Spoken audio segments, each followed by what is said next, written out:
Assalamualaikum warahmatullahi wabarakatuh. Selamat siang pemirsa Sultan TV. Senang sekali saya Bian Oktario bisa hadir kembali menemani Anda pada siang hari ini di Berita Sultan. Dan seperti biasa, beragam informasi terkini kita siapkan untuk Anda pada siang hari ini.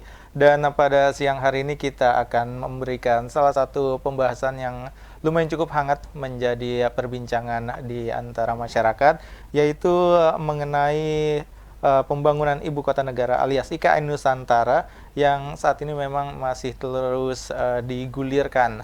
Dan memang beberapa waktu lalu ini organisasi Cipayung Plus ini melakukan audiensi ke istana dan diterima langsung oleh Presiden Joko Widodo. Salah satunya ini pembahasannya mengenai IKN Nusantara. Dan memang kalimat Cipayung Plus yang membersamai pembangunan IKN ini lumayan cukup direspon banyak reaksi oleh masyarakat. Dan untuk menyikapi ini kita akan berbincang-bincang bersama dengan Mas Arjuna Putra Aldino selaku Ketua Umum DPP GMNI, dan sudah bersama kita Mas Arjuna. Selamat siang. Selamat siang, Mas. Gimana kabarnya pada siang hari ini Mas Arjuna? Baik, Mas. Oke, Bisa. siap. Dan kalau kita ngomongin soal pembahasan kita nih Mas, soal siang hari ini, yaitu salah satunya soal agenda yang kemarin sempat dilakukan oleh teman-teman dari Cipayung Plus ini melakukan audiensi dengan Presiden. Dan mungkin sebelumnya kita mungkin ceritakan terlebih dahulu nih Mas soal audiensinya ini untuk melakukan atau untuk membahas soal apa nih dari Cipayung Plus dengan Presiden Joko Widodo. Seperti apa nih Mas? Ya, terima kasih Mas Baruci atas waktunya. Sebenarnya audiensi kami kemarin sebenarnya pertama pada fokus isu-isu Iya. yang selama ini ada di negara Republik ini. Yang pertama pasti yang kita soroti adalah naiknya harga minyak goreng. Oke. Kami terutama dari GMNI juga menyuarakan eh, perlu adanya pengendalian, Ya. terutama pengendalian ekspor CPO, karena memang CPO ini sedang naik harganya, dampak dari perang Rusia Ukraina serta Ya. memang naiknya harga komoditas CPO, maka banyak eksportir yang memilih untuk ekspor, tapi stok dalam negeri menjadi berkurang, serta adanya kebijakan mandatori biodiesel yang kemudian cukup menyedot CPO untuk biodiesel, sehingga minyak goreng ini seperti terbengkalai. Ya. Maka kami ingin Pak Presiden lebih memperhatikan bagaimana solusi yang bisa dilakukan negara untuk menstabilkan minyak goreng, terutama menstabilkan pasokan CPO itu sendiri. Yang kedua soal IKN, Mas, Ya. kita juga membahas soal IKN karena memang IKN ini harus menjadi sebuah kebijakan yang bukan hanya sekedar main-main ya memindahkan ibu kota saja, tapi harus menjadi kebijakan kota yang inklusif dan partisipatif. Ya. Itu yang kita suarakan. Dan kemarin kita GMNI juga menyelenggarakan seminar tentang IKN, bagaimana IKN ini menjadi kota yang inklusif dan partisipatif. Tentu kita tidak bisa mengulang pembangunan kota seperti Jakarta yang identik dengan ketimpangan, identik dengan krisis lingkungan, krisis iklim, dan sebagainya, Mas. Mungkin itu. Oke, dan sebenarnya kalau berbicara mengenai IKN sendiri, ini salah satu wacana yang dibawa oleh teman-teman dari Cipayung Plus. Hal apa saja yang sebenarnya matiran atau mungkin juga dikritisi oleh teman-teman dari Cipayung Plus? Ya, yang menjadi sorotan kami adalah bagaimana di pembangunan IKN ini pemerintah, terutama pemerintah pusat, karena ini adalah kebijakan yang baru Ya. dan menggunakan sistem otorita, lembaga kepadan otorita, tentu tidak mengurangi aspek demokrasi, terutama keterlibatan masyarakat adat atau orang-orang lokal. Kita tentu tidak mau mengulangi pembangunan Jakarta yang justru menggerus masyarakat lokal atau menghilangkan peran masyarakat lokal. Kami mendorong kepada Pak Jokowi untuk melibatkan lembaga-lembaga adat, masyarakat-masyarakat adat untuk berpartisipasi membangun kotanya sendiri.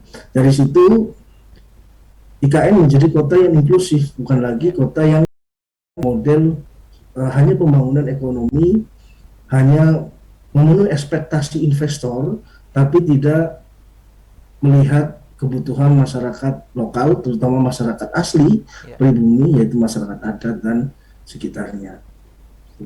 Oke, dan mungkin sebenarnya kalau dari Cipayung Plus sendiri, ini teman-teman dari Cipayung Plus ini melihat pemindahan ibu kota dari Jakarta ke Kalimantan Timur, ini sebenarnya respon awalnya seperti apa ini?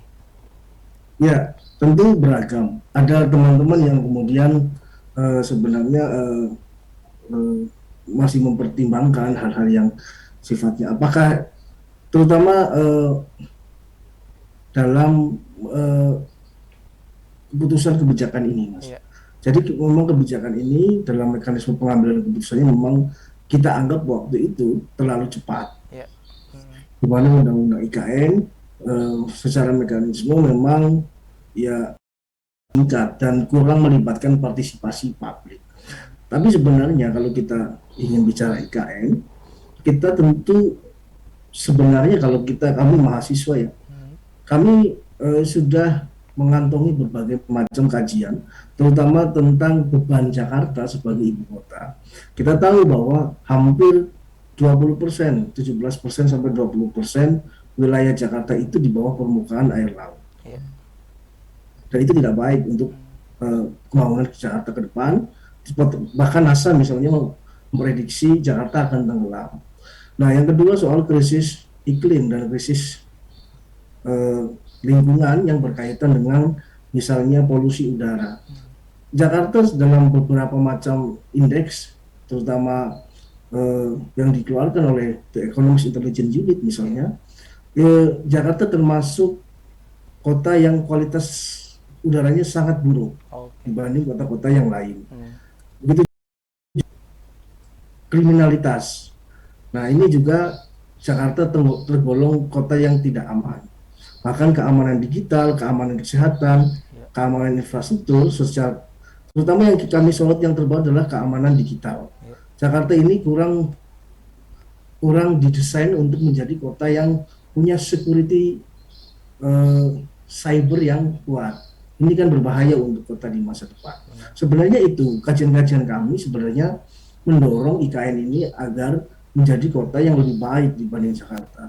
Tapi memang dalam proses perumusan kebijakan hingga kebijakan itu diputuskan, itu kurang melibatkan masyarakat, terutama kami mahasiswa. Nah, itu yang sebenarnya kita menyoroti, yang sebenarnya banyak yang tidak sepakat adalah soal proses pengambilan keputusannya, Mas. Begitu. Oke, dan itu juga sebenarnya disampaikan juga kah kepada Presiden Jokowi ketika melakukan audiensi kemarin? Kami juga menyampaikan memang IKN ini banyak, Pak Jokowi juga memaklumi ya, mahasiswa memang harus bersikap kritis, dan beliau juga menyampaikan kepada kami bahwa teman-teman harus terus kritis, terutama dalam proses pengambilan kebijakan publik. Teman-teman harus tidak melulu karena sudah ketemu Pak Presiden misalnya harus menerima semua kebijakan Pak Presiden, tapi Presiden Jokowi juga mendorong kita untuk terus kritis, terutama kami kritisi juga soal proses mekanisme IKN yang dianggap terlalu cepat dan terlalu buru-buru. Sebenarnya secara substansial itu bisa didiskusikan lebih dalam dan bisa didiskusikan lebih matang ya, sehingga kebijakan ini pun tidak mendapatkan kontra yang terlalu tinggi. Sebenarnya itu pro kontra itu biasa yang memang harus didialogkan. Oke, dan gimana nih sambutan atau mungkin juga respon dari Presiden Jokowi ketika kedatangan teman-teman dari Cipayung Plus, dan juga mungkin setelah mendengarkan masukan-masukan atau mungkin juga hal-hal yang disampaikan dari teman-teman Cipayung Plus, seperti apa? Ya, Pak Presiden sangat menyambut baik, terutama masukan-masukan kami yang memang untuk berorientasi pada kebaikan kehidupan masyarakat, terutama masyarakat kecil. Pak Jokowi sangat fokus terhadap membela kepada mereka yang tertindas atau terpinggirkan. Pak Jokowi menyampaikan sendiri dia sangat fokus terhadap nasib masyarakat kecil Ya. yang memang di tengah pandemi ini memang sangat dilanda eh, ke, beban ekonomi yang berat. Nah, Pak Jokowi menyampaikan itu dan kami juga eh, memiliki koneksitas tentang isu itu, terutama tentang bagaimana nasib masyarakat, baik masyarakat adat atau masyarakat miskin, suplaten lah ya. Itu kami sangat fokus dan Pak Jokowi juga sama dan ingin mendapat masukan yang lebih baik, yang lebih substansial dari organisasi-organisasi mahasiswa. Oke. Dan sebenarnya hasil dari audiensinya ini apa saja nih yang didapatkan, dan apakah ini juga lumayan cukup memuaskan hasilnya dari teman-teman Cipayung Plus atau seperti apa? Ya, yang terpenting adalah kami menyampaikan substansi masalah. Itu Ya. yang pertama kami menjadi sasaran, Mm-mm. yaitu pertama menyampaikan soal kondisi misalnya eh, problem minyak goreng yang Ya. tak kunjung turun. Yang kedua soal IKN, bagaimana eh, masyarakat adat atau masyarakat yang eh, terpinggirkan itu bisa mendapatkan ruang untuk bersama-sama membangun IKN. Sebenarnya pertama yang kita sasar adalah kita sudah menyampaikan substansi secara langsung kepada Pak Ya. Presiden.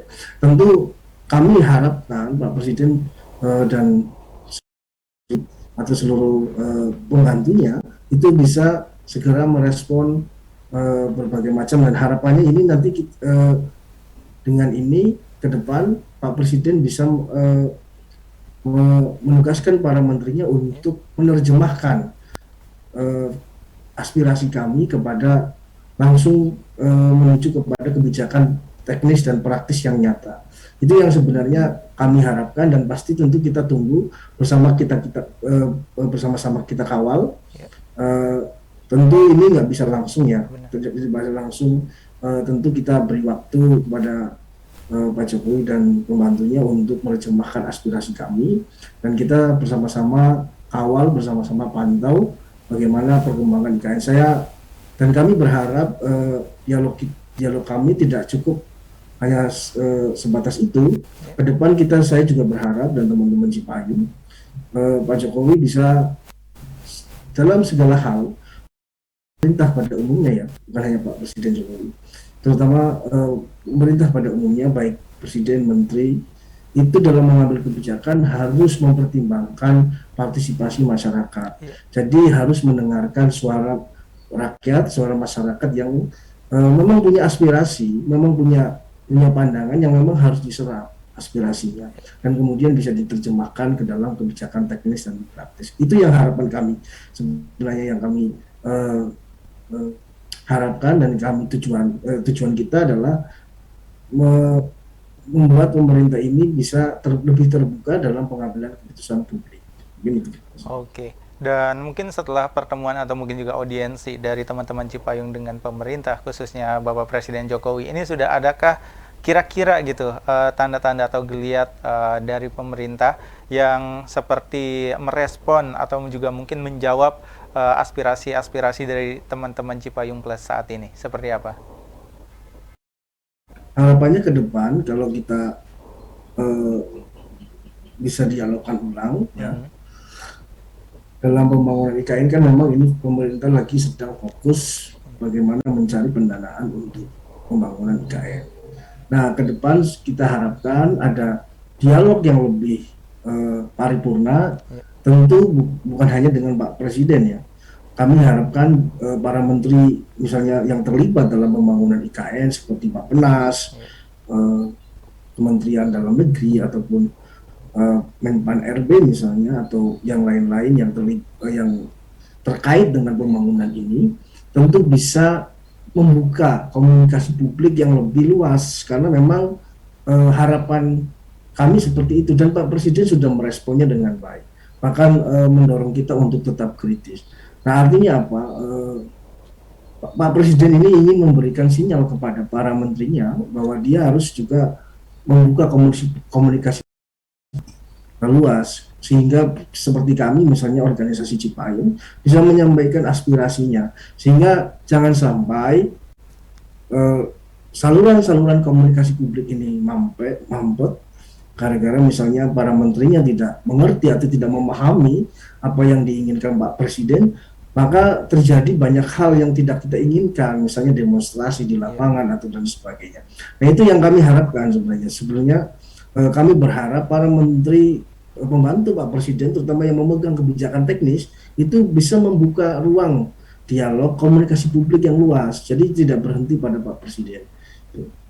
Oke, dan mungkin salah satu hal yang juga lumayan cukup menjadi sorotan di masyarakat adalah ini banyak yang menilai pertemuan antara teman-teman Cipayung Plus dengan juga Presiden Jokowi ini dinilai sebagai menjilat istana ya. Nah ini teman-teman dari Cipayung Plus ini bagaimana merespon apa tanggapan-tanggapan dari masyarakat ini?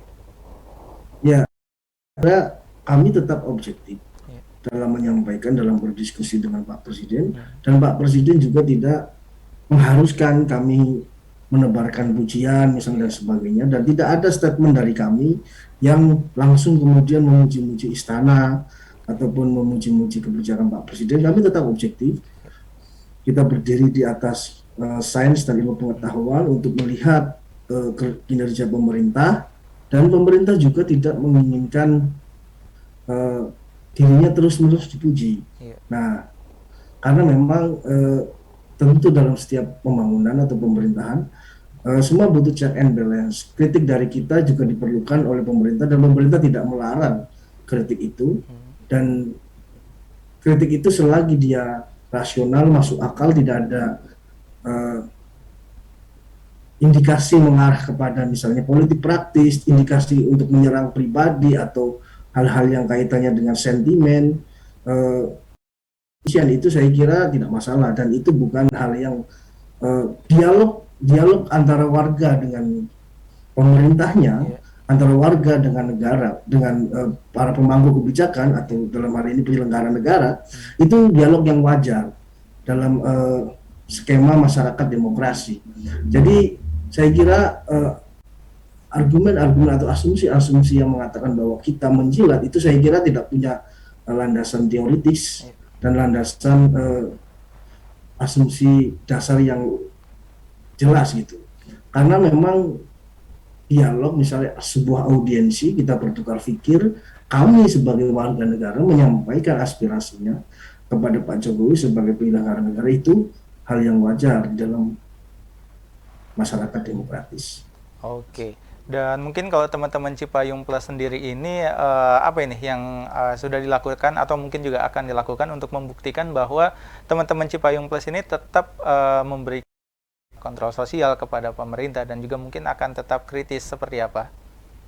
Ya, kami ke depan akan kami usahakan ya, kami upayakan, dan kami juga dari GMNI akan mengusulkan ke depan dari teman-teman Cipayung, kita akan rutin ada agenda untuk berdiskusi tentang isu-isu kekinian. Jadi tidak berhenti pada bertemu Pak Presiden, kemudian setelah itu masalah dikira selesai.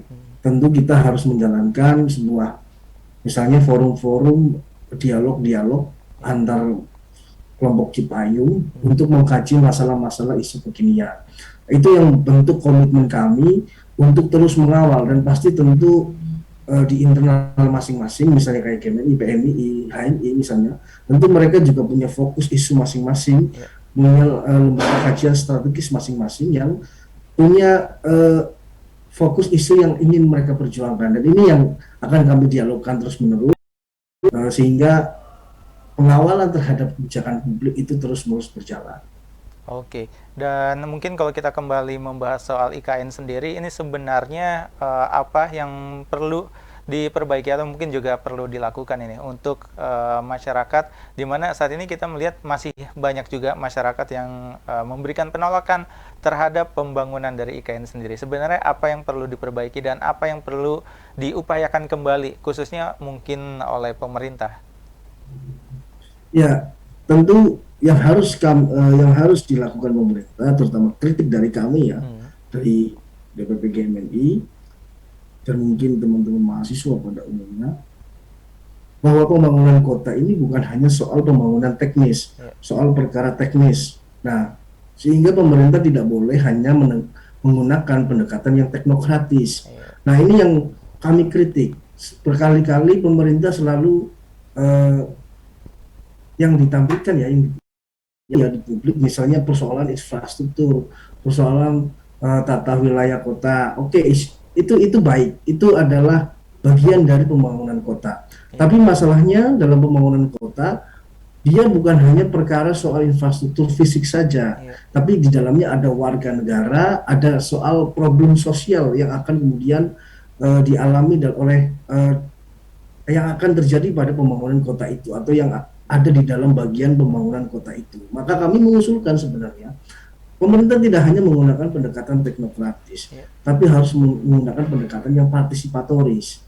Nah, ini yang penting untuk didorong agar kota itu tidak semata-mata hanya untuk melayani kepentingan misalnya para pemilik modal, investor. Karena pembangunan yang secara teknokratis bagus itu belum tentu mereka bisa mewadahi problem-problem sosial yang ada. Misalnya kita contohkan, banyak kota-kota di dunia ini yang menjadi metropolit, misalnya dia punya PDB yang besar, misalnya produk domestik bruto yang besar, tapi dia di dalamnya mengandung ketimpangan yang ekstrim. Itu yang biasanya dialami oleh kota, pembangunan perkotaan, yaitu ketimpangan antara warga yang kaya misalnya dengan yang miskin. Ini yang perlu menjadi warning bagi pemerintah. Ya, kami juga menyampaikan early warning itu. Tolong jangan hanya menggunakan pendekatan teknokratis, tapi juga pendekatan partisipatoris. Terutama pemerintah jangan hanya memikirkan bagaimana kota ini bisa mewadahi atau mengakomodir kepentingan ekonomi para pemilik modal atau perusahaan besar. Pertumbuhan ekonomi itu penting, ya kan? Harus kita capai, harus kita raih dengan setinggi mungkin. Tapi pemerataan itu juga kan. Nah, pemerataan itu yang harus pemerintah desain bersama masyarakat gitu. Konsep ini harus menjadi IKN ini harus menjadi kota yang inklusif tadi kami. Konsep kota yang inklusif. Nah, ini yang harus kita terus-menerus suarakan, yaitu bagaimana kota ini bisa mewadahi kepentingan rakyat kecil, masyarakat adat. Nah, sehingga tata ruang ini tidak menyingkirkan sejumlah orang, sekelompok orang, menguntungkan misalnya kelompok orang tertentu. Nah, ini yang sebenarnya akan kita dorong, bagaimana kota ini, ibu kota IKN ini harus menjadi kota yang inklusif, terutama menggunakan pendekatan partisipatoris. Jadi kami akan selalu warning kepada pemerintah, jangan selalu menggunakan pendekatan teknokratis. Oke, hal-hal teknis kait infrastruktur, pertumbuhan ekonomi itu penting untuk dipikirkan, tapi ketimpangan, misalnya problem-problem sosial itu juga akan menjadi bom waktu kalau tidak diurus gitu.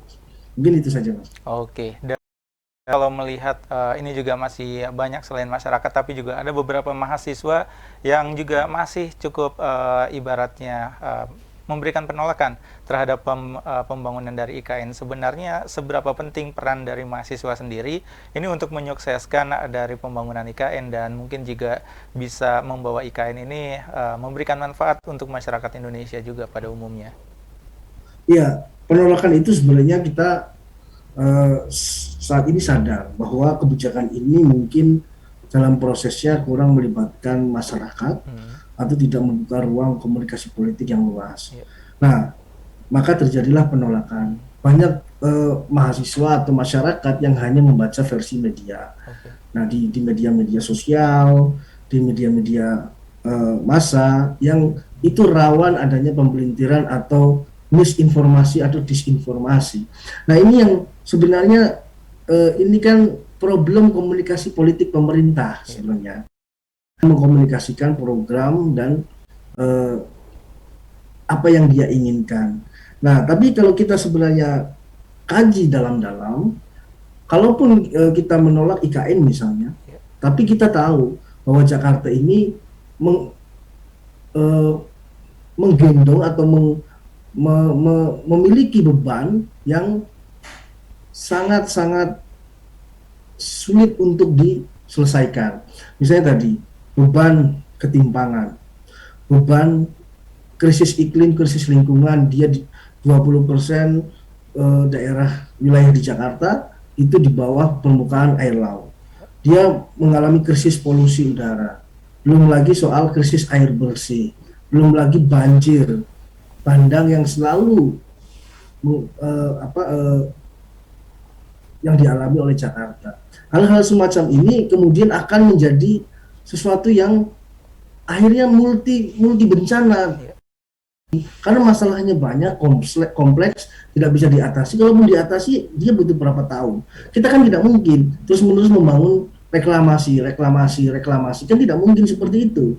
Nah, ini yang harus bersama-sama kita sadari. Reklamasi itu juga berbahaya untuk lingkungan. Tentu semua para aktivis lingkungan itu tidak menyetujui adanya reklamasi terus.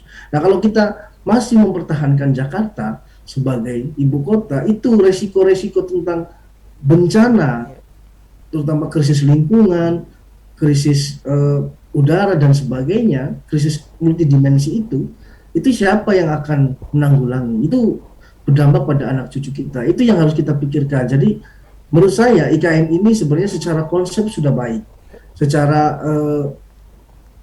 gagasan, ide yang juga pernah ditelurkan oleh Bung Karno. Bung Karno ini memindahkan ibu kota ke Palangkaraya karena memang melihat Jakarta sudah tidak sustainable lagi.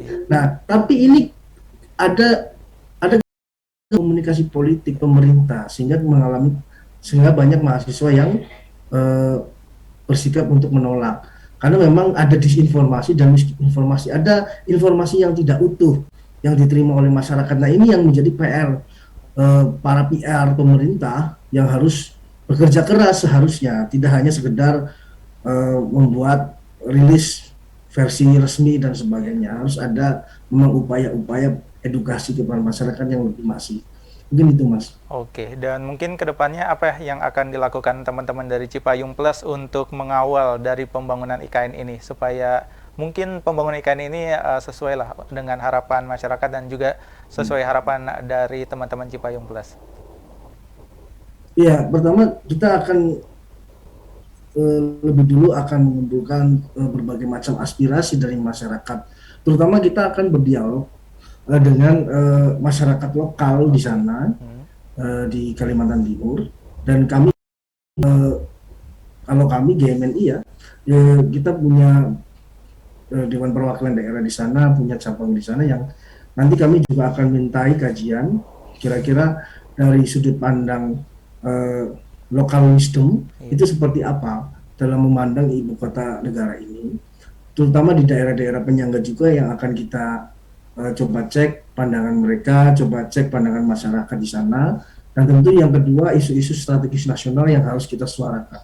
Nah, ini dua fokus ini Mas yang ke depan akan kita kawal, yang akan kita dialogkan terus-menerus, dan kita tentu ingin pemerintah itu lebih terbuka sehingga isu-isu semacam ini terintegrasi sehingga bisa kita dialogkan bersama, kita menemukan solusi bersama. Jangan lagi menganggap masalah ibu kota ini atau pembangunan kota ini cukup selesai di tangan para ahli, ya kan, para pakar, tapi tidak melibatkan masyarakat. Nah, itu yang sebenarnya akan kita terus-menerus perjuangkan. Oke. Dan mungkin apakah kedepannya akan ada audiensi lagi atau mungkin juga harapannya bisa ada pertemuan lagi dengan pemerintah khususnya Presiden Jokowi? Ya, harapannya kita bersama-sama ya berdialog dengan Pak Presiden di ibu kota, di tempat ibu kota itu berdiri, ibu kota baru berdiri. Terutama kita langsung lah berdialog dengan masyarakat setempat bersama Pak Jokowi misalnya, biar Pak Jokowi juga dan semua dari kita bisa berdialog langsung dengan masyarakat di tempat IKN berdiri, sehingga semua masalah bisa kita akomodir. Dan kajian-kajian dari kami juga, kami ingin ada forum bulanan ya, dengan pemerintah, terutama dengan lembaga-lembaga terkait yang menangani IKN. Forum bulanan ini kalau kita memang sudah siap punya kajian, kita bisa agendakan untuk dialog dengan, tidak harus dengan Pak Presiden, tapi dengan lembaga yang menangani IKN, yang punya kontribusi untuk misalnya mengambil policy terkait IKN. Itu juga perlu untuk mendapat masukan-masukan, untuk mendapat input-input yang positif atau yang bisa menyelesaikan masalah masyarakat di lapangan. Oke, dan mungkin setelah IKN dan juga mungkin isu minyak goreng yang kemarin sudah disampaikan, saat ini isu apa lagi nih yang menjadi fokus juga dari teman-teman Cipayung Plus atau mungkin juga dari teman-teman GMNI? Ya, kalau dari teman-teman GMNI ya, kami sedang fokus terhadap isu tentang kedatangan sikap pemerintah Indonesia tentang eh, undangan kepada Rusia atau Oke. Putin Hmm. di dalam KTT G20. Nah, kami berpandangan bahwa semua negara, bahkan terutama Indonesia ya, Iya. yang menjadi presidensi, Hmm. dia punya hak untuk dan aturan G20 ini punya forum G20 ini punya aturan sendiri, punya ADRT sendiri tentang bagaimana mengatur hak dan kewajiban para anggotanya. Dan ini forum ekonomi, itu yang perlu kita tegaskan. Iya. Maka Amerika atau Barat itu tidak bisa intervensi Indonesia untuk eh, mengeluarkan Rusia dari daftar tamu KTT G20. Apalagi Indonesia punya politik bebas aktif. Iya. Nah, seharusnya berperannya bukan lagi ikut terhadap narasi hegemoni Barat. Kita harap ya, dan pemerintah sudah bagus. Saya kira sudah mengundang Rusia tanpa menggubris tekanan dari negara-negara Barat, negara-negara NATO, dan kita harapkan pemerintah tetap konsisten dengan sikapnya, karena memang ini penting untuk menunjukkan kepada dunia bahwa Indonesia bukan bagian dari blok manapun, Oke. dan Indonesia siap menjadi tuan rumah yang fokus membahas isu-isu yang memang sudah dirumuskan di Iya. dalam G20. Yang kedua, Indonesia juga bisa menjadi antara dunia yang sedang bergejolak, dunia yang sedang berkonflik.